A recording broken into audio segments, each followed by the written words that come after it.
Bueno, a mi vecino se le ocurrió prender el tinaco, entonces, bueno, es un tema, ahora sí que muy ad hoc al tema que vamos a hablar hoy, entonces, a ver, Ilse, aviéntate la intro. Muy bien. Hola a todos, bienvenidos a su podcast Ellas en el Agro, con el episodio de hoy sobre qué opinas de la sequía en México. Pues como ustedes saben, tenemos aquí a la owner del podcast, Dania Gámez. Dania, ¿gusta saludar al público? ¿Qué onda? Sí, bueno, el público por ahí ya me extraña seguramente en podcast porque últimamente no hemos sacado episodios para Spotify, pero recuerden que los últimos episodios sí están en la página de YouTube de Dania Gámez. Entonces, prácticamente como lo más actualizado hasta ahorita del podcast está en YouTube. Entonces, si los quieres escuchar, vete y date una vuelta por YouTube y ver y escuchar. Entonces, bueno, sin más preámbulo, ¿qué te parece si iniciamos con el tema de hoy? Excelente. Va a ser muy interesante porque esto repercute no solamente en lo que está pasando en estos próximos meses, sino incluso el próximo año. Vamos a ver cómo se comporta la situación económica, ambiental, y pues especialmente la crisis alimentaria en la que se puede enfrentar el país tras este temazo que traemos hoy. Dania, ¿qué opinas de la sequía en México? Pues mira, yo creo que va a ser muy retroalimentador este episodio porque tú estás en el norte y yo estoy en el occidente sur. Entonces ahora sí que creo que traemos un panorama muy completo y si quieres empiezo por el punto que mencionabas, y uno de los que se me hacen más relevantes, que es algo que no va a repercutir tanto hoy, sino en el próximo año, yo creo. Entonces, ¿por qué el próximo año? Yo sacando algunos puntos, pues como bien sabes, mucha superficie o extensión de tierra en México no se sembró por un tema de falta de agua. Y digo no se sembró quizá para este lado del sur. Tú ahorita nos vas a decir seguramente en Sinaloa si se animaron o no los Sí. productores por la falta de agua. Pero también lo que yo ya estoy viendo acá es que incluso hay mucha superficie siniestrada, perdón, y sobre todo de granos. Entonces, por ejemplo, la parte de la península hay áreas que no se sembraron granos que normalmente se siembran y que tú sabes que México se va abasteciendo por zonas, ¿no? Entonces primero la zona sur quizá abastece al centro o a la norte y luego la norte abastece al resto o incluso también el tema de exportaciones. Entonces, si la superficie que normalmente necesitamos o consideramos para sembrarse no se sembró, pues va a haber desde ahí, una necesidad de cultivo que necesitamos de alguna manera subsanar y la pregunta es de dónde la vamos a subsanar porque de alguna manera es necesaria. Entonces, número uno, el tema de la seguridad alimentaria. Yo compartí una nota en LinkedIn también sobre que ahora son más caros los productos. O sea, creo que en septiembre se registró una de las alzas más altas de la canasta básica, pero no la básica oficial, sino frutas y verduras. Y precisamente viene de ello, o sea, entre menos producción hay, mientras menos abastecimiento hay, pues por ende va a ser más cara pues el abastecimiento, ¿no? De las necesidades que tenemos. ¿Tú qué opinas en este sentido de la seguridad alimentaria? Y bastante comprometedor lo que viene en los próximos meses, porque hablamos que el agua no solamente impacta en que crezca o no crezca el cultivo, sino también, justamente como lo mencionas, la reducción de la superficie cultivada es menor.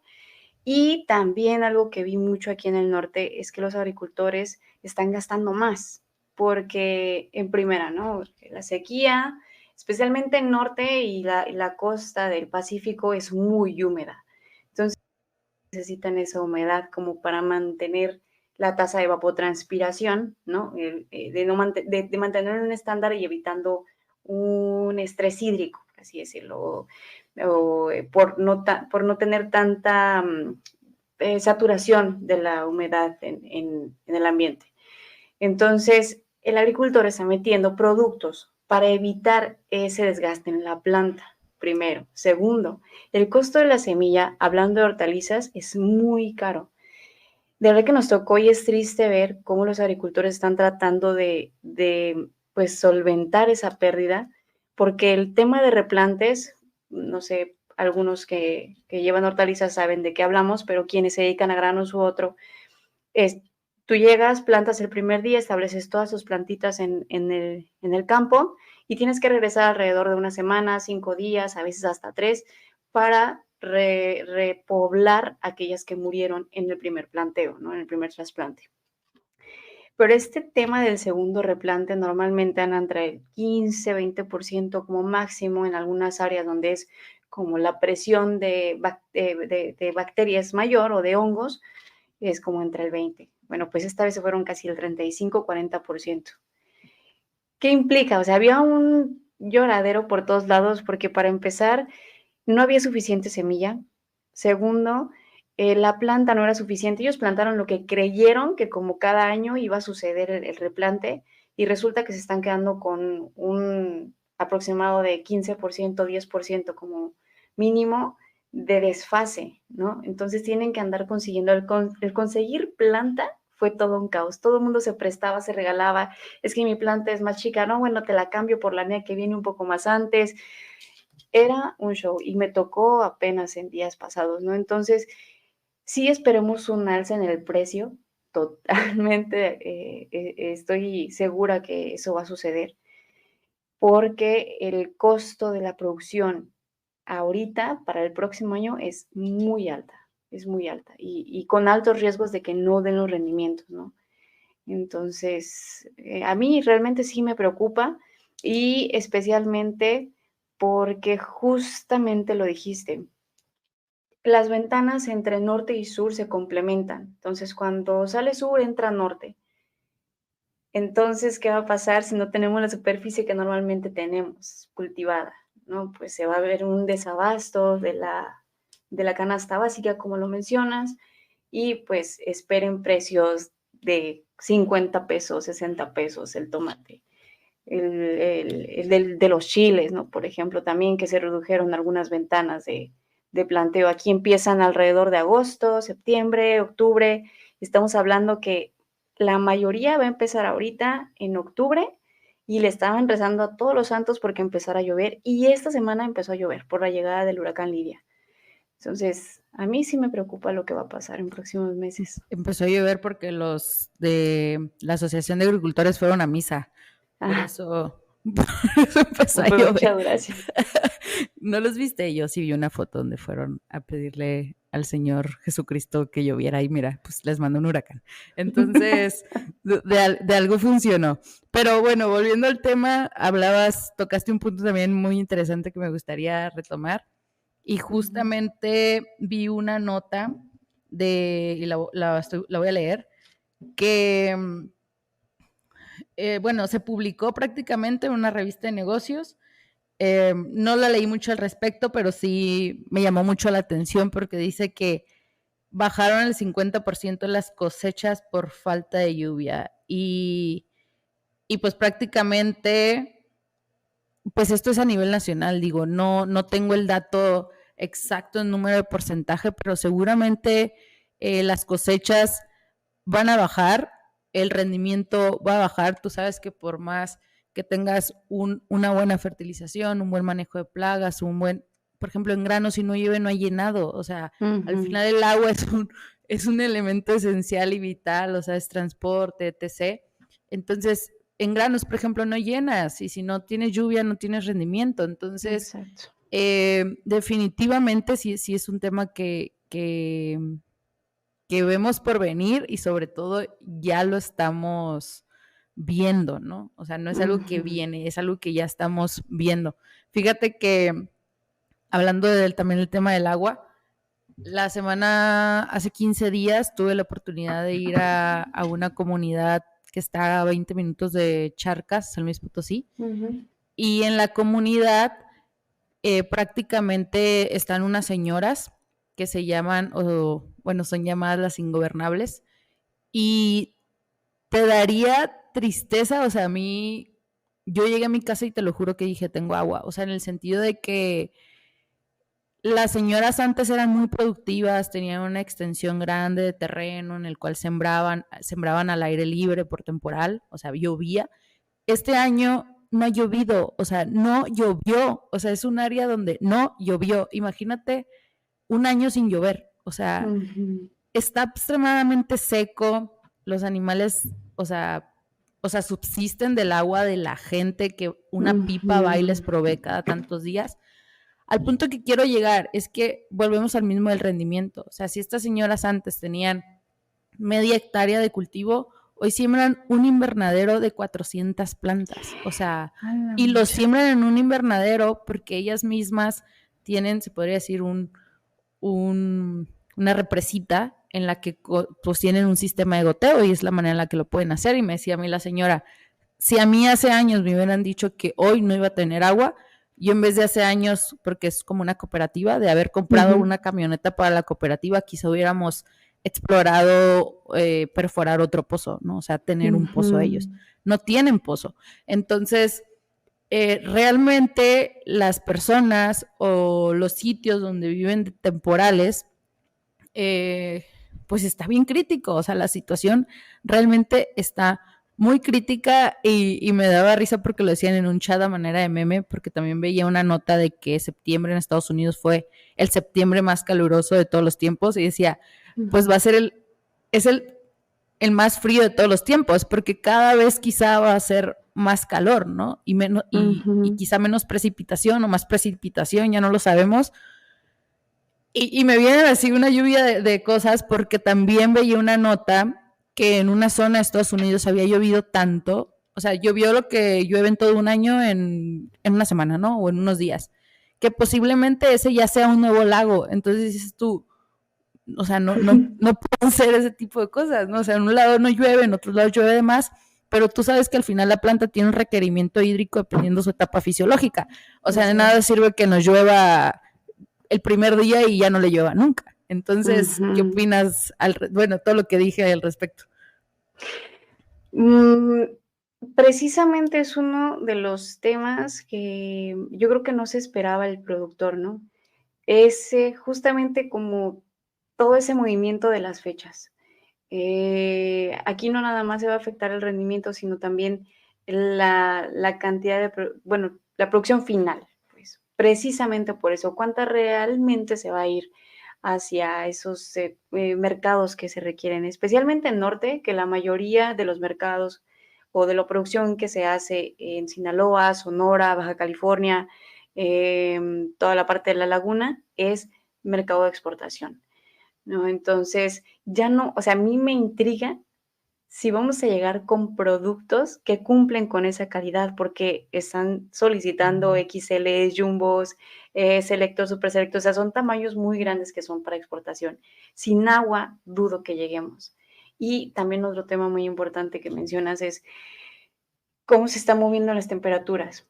Justamente esta semana no es normal, llegar de un día para otro de calor a frío, ¿no? Hoy Mochis en el día estuvo alrededor de temperaturas de 32, 31 grados aproximadamente, cuando hace 2 o 3 días estábamos a 42, 40, o sea, fue muy abrupto el cambio. Y es precisamente por eso, por la falta de humedad.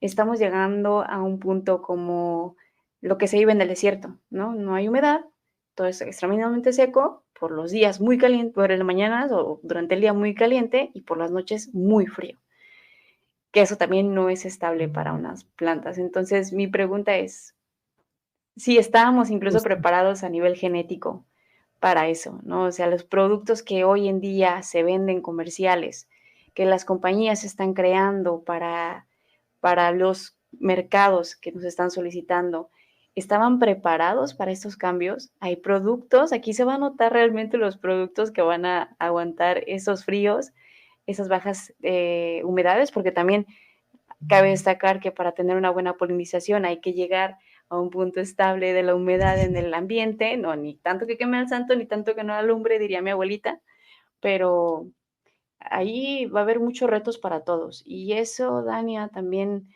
nos lleva a algo muy triste que se está viviendo y quienes nos escuchan, yo creo que conocen al menos a una persona que lo está padeciendo, es la pérdida de trabajos o el desempleo que se está ocasionando por esto. ¿Por qué? Porque hay empresas pequeñas que se dedican a la venta de agroquímicos, de nutrición, de muchos insumos agrícolas que por ende al momento de reducir la superficie, pues no hay a quién venderle, no hay a quién, pues, suministrar esos recursos y se ven obligados a despedir gente. Y es muy triste, de verdad que es preocupante. Y justo, o sea, quiero retomar varios puntos que dices desde las fechas, ¿no? O sea, antes fui a un evento la semana pasada y antes decían, en mayo, el día del santo no sé qué, sembraba la gente, ¿no? Ahora ya recorrieron como a 3 santos para adelante porque ya llovió en julio, no llovió en Sí. mayo, pero si siembras en mayo ya estás quizá el cultivo retrasado, ya no le da las mismas horas luz, pero ya le llueve, entonces realmente está bien complicado porque pues la cosa ya no es como antes, ¿no? No está tan marcados los ciclos de siembro en mayo y cosecho en tal fecha, ¿no?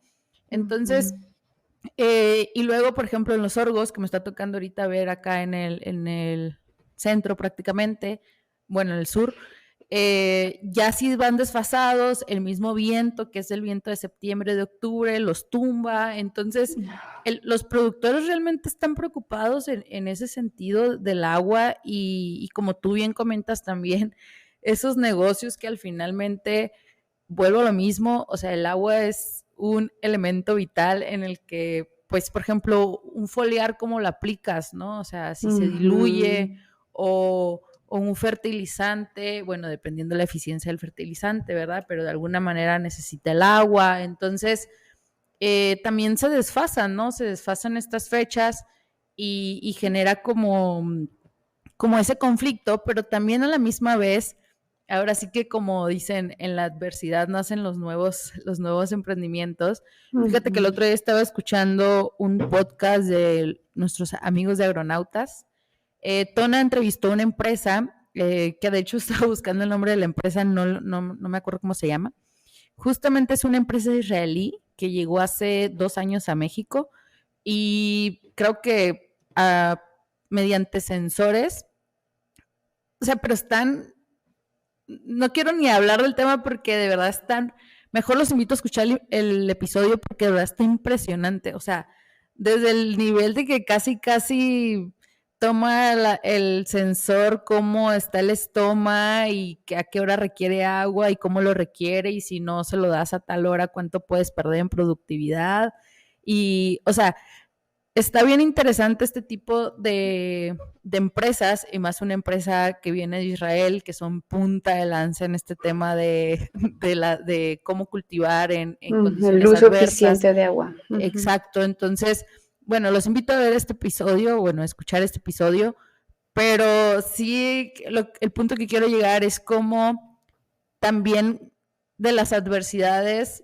pueden surgir o adoptamos nuevas tecnologías. También escuchaba el episodio de Semillero Agropodcast, de revista Comentarios, en el que entrevista a, a un encargado de un distrito de riego de Sinaloa. No recuerdo si es Angostura o esa parte, pero prácticamente lo que me dio a entender a mí la persona a la que entrevistaban es que cada distrito de riego en Sinaloa puede adoptar como diferentes tecnologías, ¿no? O sea, tiene su propia administración. Entonces, este distrito de riego precisamente hace ese tipo de cosas, o sea, está incorporando tecnologías para ayudar a minimizar o aprovechar o eficientizar el uso del agua. Y lo decía el señor y se me hizo muy acertado el decir, no me tengo que acabar el agua que está en la presa retenida, sino cómo hago eficiente el uso de esa para que quede, ¿no? Tú sabes que entre menos agua tengo, más se puede evaporar. Entonces, pues digo, el tema de las tecnologías creo que cada vez nos alcanza más. Ya ves que también hay productos que, digo, yo no tengo experiencia en ellos, que ayudan a la planta, creo, para que no pierda tanta agua. Entonces, realmente está muy interesante, creo, todo el tema en sí. Pero lo más importante, y a mí es la pregunta que me gustaría hacer a quienes nos escuchan, es ¿qué estamos haciendo desde nuestro lado? O sea, ¿y hasta dónde podemos hacer? Porque pues hay cosas que no podemos controlar, no podemos controlar una lluvia, pero ¿qué podemos hacer? O sea, y literal, esta es una pregunta abierta a todos, porque está muy crítico el tema. Sí, estoy totalmente de acuerdo y exactamente como lo menciona, ¿no? El uso de la tecnología, que ese va a ser un tema del siguiente episodio, ¿no? Las nuevas generaciones, y creo que está en nosotros el cómo vamos a hacer el uso eficiente, no solo del agua, sino de todos los recursos, ¿no? Hacer esto sostenible. Entonces, exactamente como lo mencionas, fue como es un reto para todos, para las empresas, etcétera. Necesitamos revolucionar nuestros sistemas. Y ahora, con lo de ahora, pues lo de irrigación, y porque justamente uno de las limitantes que hubo o de las estrategias que el gobierno estableció fue solamente dar permisos de siembra para aquellos que pues no necesitan la demanda de agua es menor. Por ejemplo, de maíz hubo muchísima restricción, que yo creo que va a ser el producto donde vamos a ver mayor impacto el siguiente año, pero ahorita los productores que están o que tú puedes ver en campo son aquellos que están estableciendo garbanzo, un poco de sorgo, la mayoría hortalizas, que pues usan más como sistemas de riego por goteo o aspersión, porque recordemos el uso del agua en el maíz. Y a mí me hace mucho ruido que no vayamos hacia ese camino habiendo tanta tecnología, que ya tenemos la tecnología en la mano, ¿no? Aproximadamente el maíz hace un uso de 10,000 metros cúbicos por hectárea por rodado. Si hablamos por goteo, se va hasta un 50% menos, que son alrededor de 5,500 metros cúbicos por hectárea, y por aspersión son alrededor de 6,500 metros cúbicos por hectárea.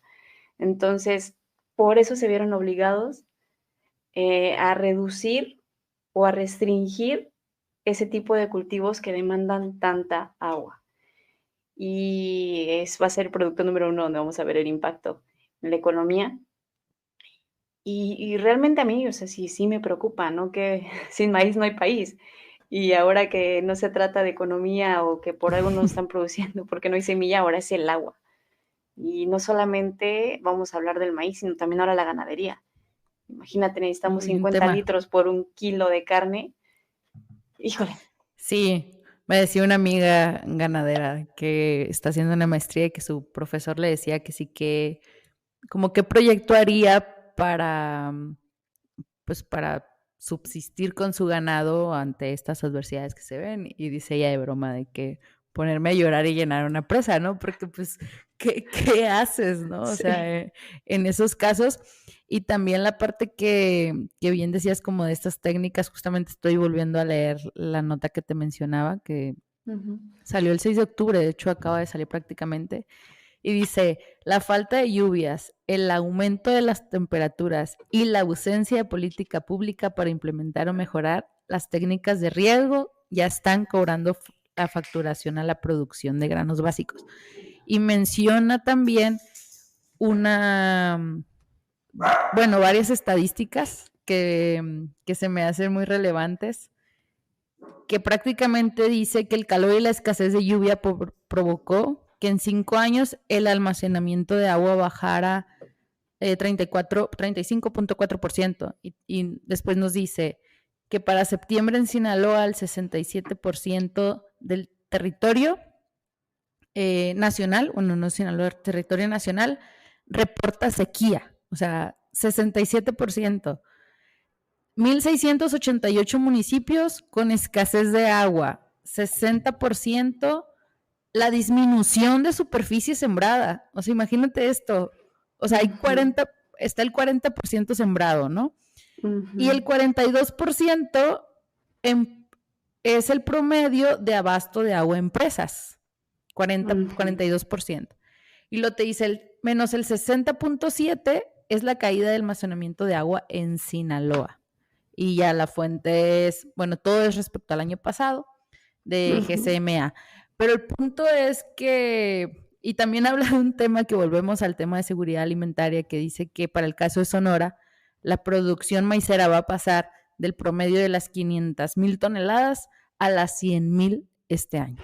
O sea, sí está el tema muy interesante. Muy preocupante, sí, porque incluso empresas están decidiendo o produzco semilla para el siguiente año, ¿no? Para los maiceros, o dejo que, o sea, el gobierno está en ese dilema, ¿no? O dejo que mejor los maiceros produzcan alimento para el país. Pero el próximo año no va a haber semilla para sembrar. Entonces, yo entiendo que han de estar ahorita como jalándose los cabellos porque no saben para qué lado irse. Y de verdad a mí me apena mucho los agricultores que están sufriendo por esto, ¿no? Y que su única fuente es la agricultura. Claro. Entonces, porque el año pasado fue el precio. O sea, y quizá, ¿sabes qué? Este tema de la sequía me recuerda mucho a justamente la cosecha del 2019, 2020. No recuerdo, pero hace como 2 o 3 temporadas hubo una sequía fuerte en Sinaloa que de hecho muchos de 3 riegos hicieron 2 riegos, o sea, se vio un poco mermada el tema del rendimiento, pero ahora el tema es a nivel nacional, o sea, me acuerdo que yo lo estuve viendo para acá, para el sur, en mayo, junio, y yo platicaba contigo, ¿no? O sea, ahorita deberían de estar siembras, debería estar eso, está un poco atrasado, y ahora lo estamos viendo en el norte, o sea, el tema se está de alguna manera, que era lo que decíamos, o sea, una zona compensa a otra de alguna manera, y si esto no hay un equilibrio, no hubo y no va a haber un equilibrio en el sur, y si no hubo y no va a haber, mejor dicho, lo mismo en el norte, pues nos espera, y no este año, o sea, el próximo año, la situación un poco crítica. Bueno, eso es un poco de mi opinión acerca del tema, y creo que yo repito, digo, todos en nuestros hogares creo que podemos, hacer pequeños actos, pero al final, pues, de alguna manera tú y yo repercutimos, pero quien nos escucha allá afuera quizá, pues dices, pues, ¿qué hago, no? ¿Qué hago yo desde mi casa? Que al final yo también me abastezco en un 100, en un 90, en un 15% de un mercado, de un súper, de algo para mi alimentación. Entonces, yo aquí es donde los invito, pues, a hacer esas pequeñas prácticas de cosechar y cultivar sus propios alimentos. En la medida de lo posible, sabemos que, pues, a reserva de que vivas en un rancho y tengas una superficie de algunos metros cuadrados, pues, es casi imposible que puedas cultivar todo lo que te comes, pero yo creo que pequeños actos con eso podemos empezar. Y si eres un agricultor, nos estás escuchando el día de hoy y no tienes este problema de la sequía, aún tienes agua, que busques por ser eficiente, ¿no? Que busques por quizá implementar tecnologías desde lo más básico hasta lo más novedoso, barato, caro, pero el fin es ser más eficiente con el recurso, porque al final es finito y se acaba, ¿no? O sea, recordemos esa parte. No sé, Ilse, ¿tú qué les quieras decir? Sí, bueno, hablando del tema de casita, con que no rieguen sus patios, con que no laven sus patios, nos hacen un gran favor. De verdad, no hagan que nos dé cólera. Me enoja ver gente que está lavando sus patios a todo lo que da gastando agua. Híjole, pero bueno, Y ese luego es un son punto. patios de pavimento. No sé si Ay, te ha ya tocado. sé. Mi Fuimos a bisabuelo, desayunar. que en paz descanse, regaba la banqueta, ¿eh? Ay, ya sé. No, es que eso es bien típico aquí. Me tocó ir hace 8 días a desayunar aquí por un ejido. No voy a decir el nombre porque voy a evidenciar, pero no, hombre, la señora barriendo de ahí, trapeando y todo eso, y se escuchaba el agua como desde que llegamos hasta que salimos, la señora estuvo usando agua para lavar el patiezón que tenía, para que alrededor de la cochera, el garage, todo es tierra. O sea, ¿no? Pero bueno, y yo creo que viene un poco de la educación que tuvimos antes, y quería mencionarlo porque yo recuerdo que en mis clases de biología, en la primaria, secundaria, por allá, me dijeron, el agua es interminable, el ciclo del agua nunca va a dejar suceder. Pero el detalle es que nos vemos con estas décadas después, que el agua no es que se termine, el ciclo del agua siempre va a ser el ciclo del agua, el detalle va a ser el abasto, la distribución. O sea, si se va esta agua dulce a llover a los mares, no nos sirve de nada, ¿no? Y entonces, pues, tenemos que empezar a buscar esas tecnologías, estas nuevas ideas, ¿no? Para cómo hacerla eficiente, como tú lo dices. Entonces, sí, yo también los invito a que nos digan qué opinan de la sequía en México, que nos escriban en las redes sociales, en YouTube, ahí pongan comentarios. Va a ser bien interesante escuchar a quienes tienen la experiencia, quienes pues tienen tal vez alguna idea. Y no es que nosotros vayamos a hacer realidad, ¿no? Pero tal vez podemos apoyar un poco en canalizar con quién podría llevarse a cabo esa idea, no sé, buscar apoyos y tal vez hacerlo expansivo, no sé, algo por el estilo, pero el chiste es comenzar a actuar ya, está en nosotros. Exacto. Bueno, ahí lo que decías de que comenten en nuestras redes. Yo los invito a que si escucharon este episodio, nos comenten en alguno, bueno, en el último post de Ilse o mío, una gotita de agua, el emoji de una gotita de agua. Vamos a saber realmente quién escuchó el episodio. Y sobre todo, recordarle a las chicas que llegaron hasta este episodio que tenemos un grupo en Facebook que se llama, perdón, en Instagram que se llama Ellas en el Agro. Entonces, ya hay grupos en Instagram, por si no sabían, es la novedad, bueno, de las novedades de Instagram. Y digo, a toda la audiencia en general, hombres, mujeres o en el género que se definan, pues creo que muchísimas gracias por escucharnos y vernos. Recuerden que estamos en YouTube y estamos en Spotify o tu plataforma favorita para escuchar podcast. Nos vemos y nos escuchamos en un próximo episodio. Que estés muy bien y espero que para cuando salga este episodio ya haya llovido en Sinaloa y en el resto de los estados donde no ha llovido y es necesario. Dios Entonces, te oiga. pues, bye, Ilse, que estés muy bien y Gracias. nos vemos y nos escuchamos en el próximo episodio. Bye. Chao.